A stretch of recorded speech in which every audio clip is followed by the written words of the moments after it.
이사야 41장 21절부터 29절까지 말씀입니다. 한 절씩 교독하겠습니다. 나 여호와가 말하노니 너희 우상들은 소송하라. 야곱의 왕이 말하노니 너희는 확실한 증거를 보이라. 당할 일을 우리에게 진술하라. 또 이전 일이 어떠한 것도 알게 하라. 우리가 마음에 두고 그 결말을 알아보리라. 혹 앞으로 올 일을 듣게 하며 뒤에 올 일을 알게 하라. 그리하면 너희가 신들인 줄 우리가 알리라. 또 복을 내리든지 재난을 내리든지 하라. 우리가 함께 보고 놀라리라.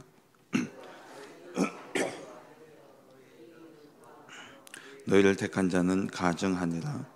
내가 한 사람을 일으켜 북방에서 오게 하며 내 이름을 부르는 자를 해돋는 곳에서 오게 하였나니 그가 이르러 고관들을 석회같이 토기장이가 진흙을 밟은 같이 하리니 누가 처음부터 이 일을 알게 하여 우리가 알았느냐? 누가 이전부터 알게 하여 우리가 옳다고 말하게 하였느냐? 옳게 하는 자도 없고 들려주는 자도 없고 너희 말을 듣는 자도 없도다. 내가 비로소 시온에게 너희는 이제 그들을 보라 하였노라. 내가 기쁜 소식을 전할 자를 예루살렘에 주리라. 내가 본즉 한 사람도 없으며 내가 물어도 그들 가운데에 한 말도 대답할 좋은 자가 없도다. 같이 읽겠습니다. 보라, 그들은 다 헛되며 그들의 행사는 허무하며 그들이 부어 만든 우상들은 바람이요 공한 것뿐이니라. 아멘. 이번 주 현장 살리는 전도 인생이라는 제목으로 말씀을 주셨습니다. 이사야서의 내용은 이사야가 유대가 멸망하기 160여 년 전에 하나님으로부터 받았던 그 말씀을 전달하고 있죠. 이 유대 나라가 결국 바벨론에 의해서 완전히 멸망하게 되어지는데 그 이유가 무엇이냐? 바로 우상 숭배 때문이었습니다. 그래서 하나님께서는 이들로 하여금 깨닫게 하고 돌아오게 하려고 이사야 선지자를 세우셔서 먼저 말씀을 주신 것이죠. 이사야서의 하나님의 말씀은 꼭 그대로 되리라라는 말씀도 맞지만 돌아오게 될 때에 안전할 것에 대해서 말씀하고 있는 것입니다. 이 거짓된 우상을 버리고 하나님께로 돌아오라.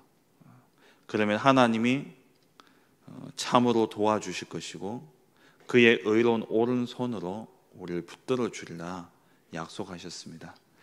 그런데도 불구하고 이 이스라엘 백성들이 여전히 이 우상 숭배 속에 빠져 있고 거기에서 나오지 못한 것이죠. 그 결과 바벨론에 의해서 완전히 멸망하게 되어졌습니다. 하지만 하나님은 그 멸망할 것도 아시고 거기에서 구원받을 계획도 완벽하게 세워 놓으셨습니다. 바로 고레스 왕을 통해 가지고 포로에서 돌아오게 하시고 그리고 돌아와서 하나님 앞에 성전을 건축하도록 하게 하신 것이죠. 우리가 인생을 살아가는 날 동안에 중요한 진리를 우리가 알고 있어야 되는데 우리에게 일어나는 모든 일들은 하나님의 절대적인 주권 속에 있다라는 사실입니다. 그 가운데 전쟁이라는 것도 하나님의 주권 아래에 있는 것입니다. 하나님이 허락지 아니하는 일은 절대 일어날 수 없고 하나님이 그 일을 해결해 나가시는 것이죠. 하나님께 쓰임받았던 모든 인물들은 이 사실을 분명히 알고 있었습니다. 모세도 뒤에는 애국 군대가 쳐들어오고 앞에는 홍해가 가로막혀 있을 때에 출애굽기 14장 13절에 너희는 가만히 있어서 오늘날 너희를 위하여 행하실 여호와의 구원을 보라 말씀하시면서 14절을 보니까 이 전쟁이 하나님께 속해 있다라고 말씀하고 있죠. 사실 우리의 인생에 일어나는 모든 것들은 다 전쟁입니다. 내 안에 일어나는 갈등들, 가정에 일어나는 불화들, 또 국가와 국가 간에 또 문화도 전쟁이 일어나고 있고요. 그리고 경제도 전쟁이고요. 종교도 전쟁으로 치닫고 있습니다. 이러한 전쟁을 예방하고 대비하는 것도 중요하지만 사실 해결할 수 없는 것이죠. 전쟁은 이겨야 되고 재앙은 해결해야 됩니다. 그런데 이 답이 우리에게 없다라는 겁니다. 이 답은 오직 복음밖에 없는 것이죠. 재앙에서 해방되는 길은 오직 한 가지 복음밖에 없습니다. 복음 자체가 바로 이 영적 싸움을 싸우는 것이고, 이 복음 자체가 바로 영적 싸움에 승리할 수 있는 답이 되어지는 것이죠. 성경에 쓰임 받았던 인물들은 바로 전쟁이 하나님께 속해 있는 것을 아는 사람들이었고, 이 전쟁이 육신적인 전쟁이 아니라 영적 싸움임을 아는 자들이었습니다. 그래서 이들은 복음을 붙잡았고, 그 복음 때문에 결국 승리하게 되어진 것이죠. 우리가 승리하는 인생을 살기 위해서 우리는 계속해서 복음을 듣고 복음을 누리고 복음을 말해야 되는 것입니다. 이사야가 듣기 싫어하는 백성들을 향해서 계속 복음을 증거했고, 결국 그것 때문에 이사야가 목이 잘려 순교하게 되어지죠. 예레미야도 계속해서 복음을 선포했습니다. 그것 때문에 시드기야에 의해서 시위대 뜰에 갇히는 그러한 일이 일어났습니다. 세상은 복음을 듣기 싫어합니다. 세상 사람들은 이 복음을 거부합니다. 그런데 이 세상 속에 재앙과 저주에서 해방되어 줄 수 있는 길은 바로 복음밖에 없습니다.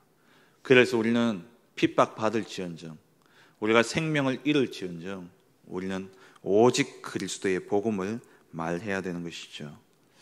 이 복음을 제대로 알고 누린다면 현장에 진짜 일어나는 문제가 무엇인지 그 이유를 알 수 있습니다. 현장의 문제는 결국 하나님을 떠난 문제고, 이 현장의 문제는 하나님을 떠난 결과 마음에 찾아오는 불안함 때문에 우상 숭배에 빠지는 이 문제로부터 모든 현장의 문제는 시작되어진 것이죠. 하나님을 떠난 결과 인간에게 찾아온 것은 바로 불안함, 두려움이었습니다. 미래에 대한 두려움, 죽음에 대한 두려움. 그래서 사람들은 그 두려움을 해결하고자 점쟁이를 찾아가고 또 우상을 섬기고 종교를 섬기는 것이죠. 하나님을 떠난 결과 마음의 불안과 두려움으로 또 그 속에 마음의 탐심으로 가득한 그러한 욕망을 가지고 살아가게 되는 것입니다. 우상을 숭배한다라는 것은 어떻게 보면 두 가지 의미가 있습니다. 하나는 의지할 대상을 찾아서 섬기는 것이 우상 숭배고요. 또 하나는 자기의 욕망이 우상이 되어지는 겁니다. 돈이 우상이 되어지고, 건강이 우상이 되어지고, 또 어떤 성공이 우상이 되어지고, 그걸 위해서 이 종교를, 우상을 이용하는 것, 그게 불신자들의 모습이죠. 결국엔 창세기 3장, 6장, 11장입니다.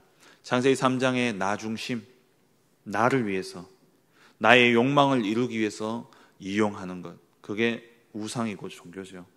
그리고 육신적인 안위와 편의를 위해서 뭔가를 찾아가고 의지하는 것, 이 육신의 고통과 절망 가운데서, 힘든 인생 가운데서 빠져나오려고 찾아가는 것이 종교고 우상입니다. 그리고 자기의 성공을 위해서 뭔가 빌고 뭔가 의지하고 그것을 이루려고 하는 것이죠. 이게 교회 안에도 많이 들어와 있습니다. 같은 자리에 앉아서 같은 하나님을 믿고 같은 예수 그리스도를 고백하는데 어떤 사람은 우상으로 또 종교로 신앙생활하고 있고, 어떤 사람은 정말 복음을 누리는 사람이 있습니다. 요즘 번영 신학이다 이런 말을 많이 하지 않습니까? 그런 게 많이 들어와 있어요.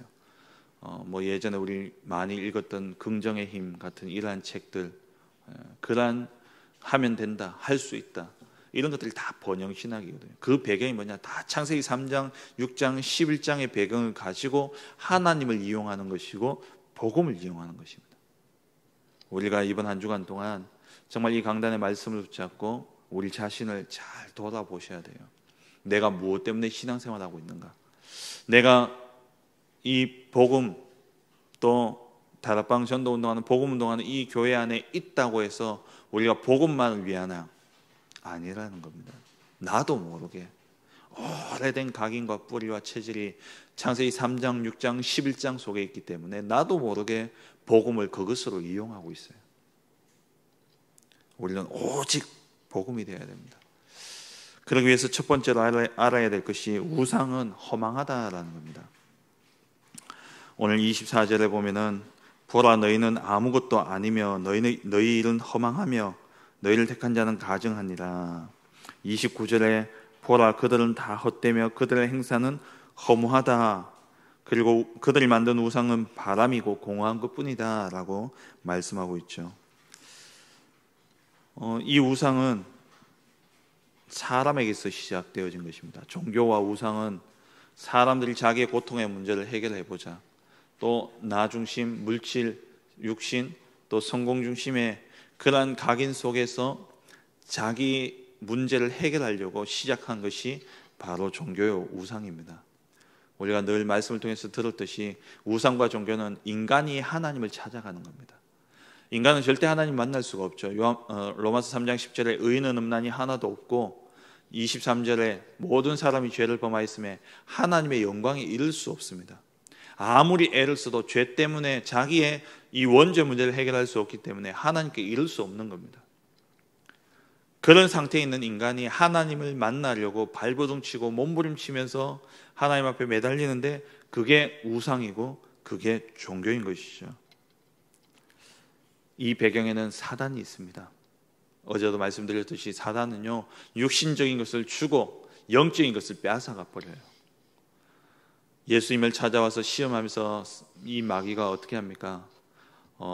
내게 엎드려 경배하라. 그럼 이 천하 만국 모든 것을 너에게 주겠다 말씀하고 있죠.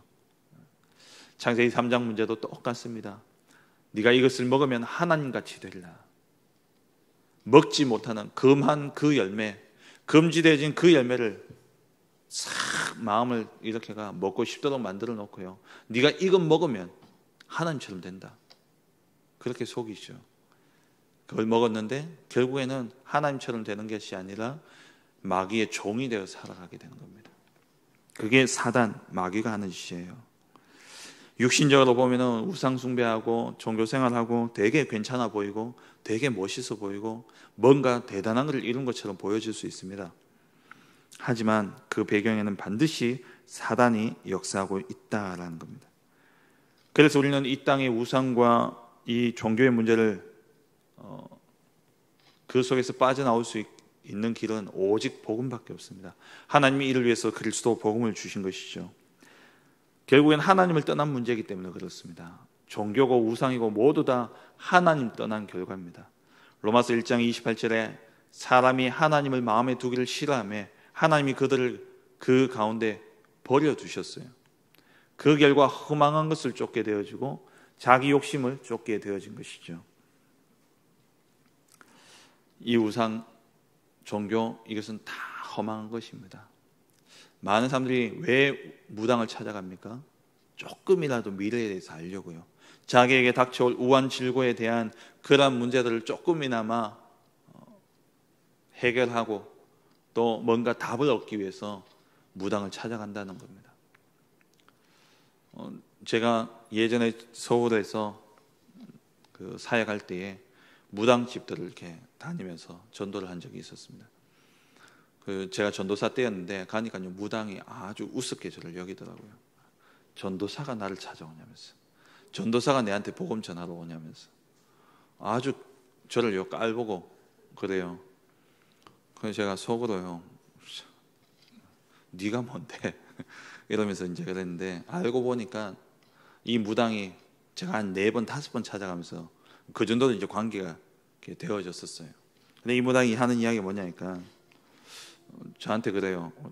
좀 다르다 이러면서 하는 이야기가 뭐냐니까 이 사람한테 연말이 되면은요, 또 연초가 되면은 목사님들 그리고 또 그 선교사님도 1년에 한 번 꼭 연말을 들어와 가지고요 점치고 간다는 거예요.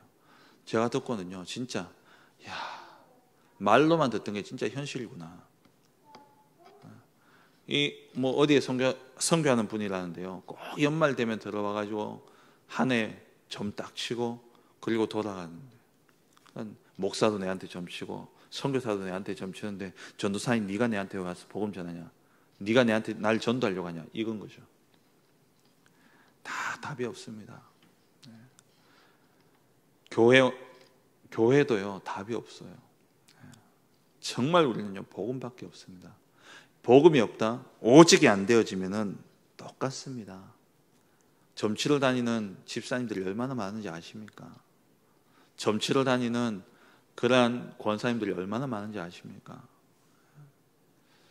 제가 얼마 전에 만났던 분은요, 자기 친구가 성당에서 일하는, 모르겠어요. 이게 제가 정확한 그분은 어떻게 표현했느냐면 잘 모르니까 그렇게 이야기했겠죠. 신부 와이프라는 거예요. 제 생각에는 신부는 결혼하지 않는데, 근데 아마 성당에서 일하시는 분의 부인인 것 같아요. 맨날 만나면 하는 이야기가 용한 점쟁이 이야기예요. 맨날 토정 시내에 가면 타로점 그런 거 잘 친다고 가고. 지금 시대가 얼마나 발전했습니까? 근데 시내 한번 가보시면요, 동성로에 가보면은 군데군데마다요 사주 카페, 타로 점치는 카페 이런 것들이 많이 있어요. 거기에 가보면요 젊은 대학생들이요 남자 여자 딱 앉아가지고 궁합 본다고 다 그렇게 살아가고 있는 겁니다. 그런데 어제 목사님 말씀하셨듯이 이 점쟁이들도 결국 뭐냐, 귀신에게 속아서, 거짓말에 속아서 점을 치고 있다는 거예요. 운명을 맞출 수는 있습니다만은 답은 줄 수 없는 겁니다. 이렇게 될 거다. 근데 그렇게 살면 살수록 그 문제는 해결되어질지 모르지만 그 인생은 완전히 장악되어 버려요. 마귀에게 잡혀버리는 겁니다. 우리 교회에 무당 하시다가 돌아오신 집사님, 그 집사님 이제 처음에 제가 이제 가서 다락방을 이제 하는데요, 오랫동안 그분에게 찾아와서 점을 치던 여자분이 다락방 하고 있는 중에 찾아온 겁니다. 그러다 떡 보더니만 엄마 뭐 하냐고. 그래서 저는 딸이 온 줄 알았어요.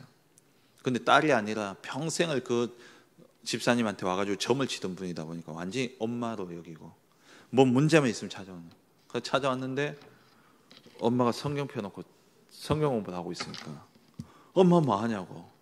그러면서요 뭐라 하냐니까 내 인생 이제 앞으로 어떡하려고 엄마 그러냐면서요.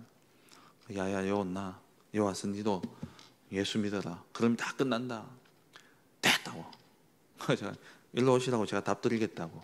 그러니까요 됐어요 하더니 방 구석에 들어가죠. 막 대성통곡을 하는 거예요. 자기 인생 이제 어떡하냐고. 근데 그 어머니의 말씀이에요. 그 문제는 해결되어지지만 그 다음에 더 큰 문제 오면 또 찾아오고 또 찾아오고 그래가지고 완전히 종돼버려요. 그래가 엄마 하면서요 인생 맡기고 따라오는 거예요. 그게 우상숭배고 그게 점치는 거고 그게 귀신이 하는 짓입니다. 대저 이방인의 제사하는 것은 하나님께 하는 것이 아니라 귀신에게 하는 것이다. 골로새서 10장 20절에 말씀하고 있죠. 두 번째로 우리가 현장 살릴 전도 인생을 살기 위해서 우리는 성전 재건 운동을 해야 됩니다. 이 시대에 정말 복음이 사라져버리고 우상이 되어버렸고 종교가 되어버린 이 교회를 우리는 회복해야 돼요. 교회가 우상이 되어버리고 교회가 종교가 되어버렸기 때문에 그래서 하나님은 바벨론 포로로 끌려가게 하신 것입니다. 우리가 이 교회를 개설하면서 개설 예배 드릴 때 담임 목사님 말씀하셨잖아요. 유럽 교회가 다 무너지고 전 세계 교회가 다 무너지고 한국의 교회가 80% 90%가 다 미자립입니다. 그렇게 많은 교회가 세워져 있는데 교회가 자립하지 못하고 전도운동하지 못하고 그러고 있어요.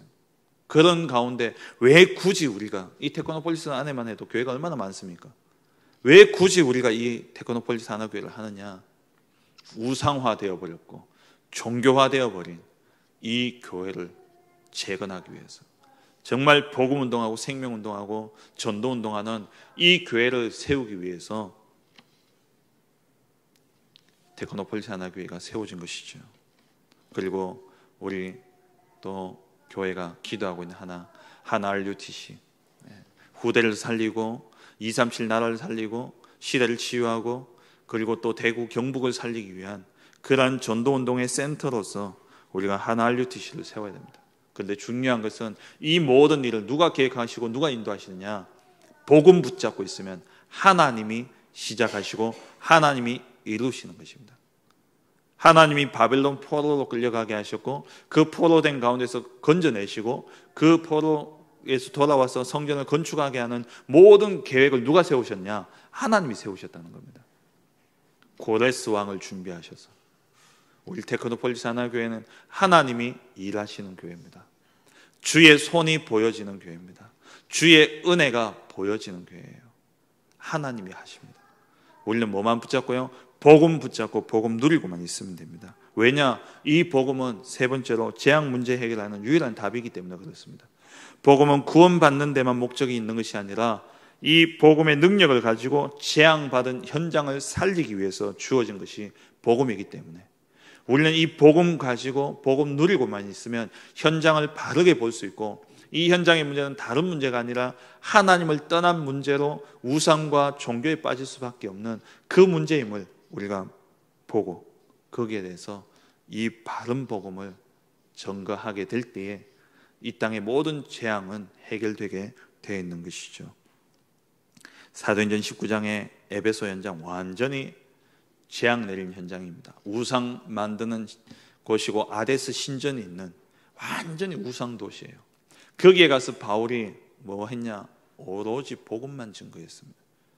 복음만 말했을 때에 그 에베소 전역에, 아시아 전역에 복음이 전파되어지게 되고 하나님의 말씀이 흥왕하여 세력을 얻어서 그 우상 도시가, 우상 신전인 가득했던 그곳에 있는 마술사들이 마술하는 책들을 가져와서 불살라버리는, 그게 은 5만이나 되어지는, 아시아가 복음화되어지는 놀라운 역사가 일어났습니다. 반대로 이 바울이요, 오직 복음만을 말하지 않았을 때에 현장을 보고 그 세상 사람들의 지식과 그것에 타협해서 복음 전했을 때는 어떤 일이 일어났냐? 사도행전 17장에 보면은 아테네가 어떤 도시입니까? 철학의 도시 아닙니까? 거기에 가면은 그 그리스 로마 신화에 나오는 신전들이 즐비한 그곳이 아테네입니다. 거기 가서 바울이요, 오직 복음을 말해야 되는데 어떻게 이야기하니까, 여기에 많은 신전들이 있지 않냐? 그 신전들 가운데 저 신전은 이름 없는 신전이지 않냐? 이름 없는 신을 위해서 만든 신전이지 않냐? 그 이름 없는 신 중에 하나가 예수다. 이렇게 이야기한 거예요. 세상과 타협하는, 세상 분위기에 맞춰서 이야기한 겁니다. 아데네에서의 전도는 완전히 실패해 버렸습니다. 그 이후에 간 곳이 바울이 고린도였어요. 그래서 고린도전서에 보면 바울이 뭐라 그럽니까? 내가 그리스도 십자가 외에는 내가 자랑하지 않겠다라고 이야기해요. 왜? 다른 것 이야기했는데 실패했거든요. 우리가 세상에 가서 다른 것 이야기하면 반드시 실패합니다. 오직 복음만을 이야기해야 됩니다. 오직 그리스도의 복음만이 불신자 12가지 문제 속에, 그 6가지 인생의 문제 속에서 빠져나올 수 있는 유일한 답이 그리스도 복음밖에 없어요. 하나님 만나는 길 오직 그리스도밖에 없습니다. 그래서 우리가 이 복음 누리고 복음 증거하게 될 때에 나 한 사람이지만 복음 가진 한 사람 때문에 그 시대는 살아나게 되고, 복음 가진 한 사람 때문에 그 가정과 가문은 살아나게 되어 있습니다. 여러분 한 사람 때문에 이 시대가 살아나고, 복음 누리는 여러분 때문에 여러분 가정과 가문이 살아나고, 복음 누리는 여러분들 때문에 후대가 살아나므로 미래가 살아나는 그런 축복이기를 주의 이름으로 축원합니다. 27절에 보라, 비로소 시온에게 너희는 이제 그들을 보라 하였노라. 내가 기쁜 소식을 전할 자를 예루살렘에 주리라. 기쁜 소식을 전할 자를 예루살렘에 주리라. 기쁜 소식을 전할 자, 현장 살릴 전도 인생을 사는 자, 그게 바로 저와 여러분들임을 믿습니다. 저와 여러분들 때문에 17절 이하에 보면은 가련하고 가난한 자가 물을 구하되 물이 없어서 갈증으로 그들의 혀가 마를 때에 나 여호와가 그들에게 응답하겠고 나 이스라엘의 하나님이 그들을 버리지 아니할 것이라. 내가 헐벗은 산에 강을 내며 골짜기 가운데에 샘이 나게 하며 광야가 못이 되게 하며 마른 땅이 샘 근원이 되게 할 것이며 내가 광야에 백향목과 시띠나무와 화석류와 들감남나무를 심고 사막에는 잣나무와 소나무와 화양목을 함께 두리니 무리가 보고 여호와의 손이 지으신 바요 이스라엘을 거룩한 이가 이것을 창조하신 바인 줄 알며 함께 헤아리며 깨달으리라. 이 축복을 누굴 통해서 주시느냐? 현장 살릴 정말 복음의 결론 난 오직 복음 누리는 그 현장 살릴 전도 인생 사는 저와 여러분들 통해서 하나님 이 시대 가란 먹고 마실 것이 없는 이 시대에 하나님이 살리는 역사를 주실 줄 믿습니다. 그 응답 누리는 우리 모든 테크노폴리스 하나교회 성도님들 되어주시기를 주의 이름으로 축원합니다. 기도하겠습니다. 이 땅의 문제는 하나님 떠난 문제입니다. 하나님 떠난 문제로 나타난 모습들이 우상 숭배하고 또 점치고 종교 생활하고 결국 하나님 떠난 그 상태에 있기 때문에 12가지 인생 문제에서 빠져나올 수 없는 그러한 인생을 살아갈 수밖에 없습니다. 재앙맞은 이 세상, 정말 복음 없는 이 세상, 이러한 시대에 하나님 저와 여러분들을 현장 살릴 전도 인생으로 부르셨습니다. 현장 살리는 전도 인생, 그것은 복음 누리고 복음의 능력을 아는 자, 그 사람이 현장 살릴 전도 인생을 사는 자다 말씀하셨습니다. 오늘 이 날도 주는 그리스도시요 살아계신 하나님의 아들이시니다. 그리스도는 죄와 저주와 재앙의 모든 문제를 해결하신 참 제사장이시고, 그리스도는 사단의 머리를 박살내신 참 왕이 되시며, 그리스도는 하나님 만나는 유일한 길 되신 선지자이심을 고백하시고, 오늘도 가는 모든 현장 속에, 모든 사건과 일들 속에 예수 그리스도를 고백함으로 현장 살리는 전도 인생 사는 복된 한 날 되게 하여 주옵소서. 말씀 붙잡고 기도하시고, 올 한 해 주신 만민을 위하여 길을 들라 후대를 살리게 하시고 시를 치유하게 하시고 2, 3질 나라 살리는 응답 누리게 하여 주옵소서. 또 앞서 세우신 우리 담임 목사님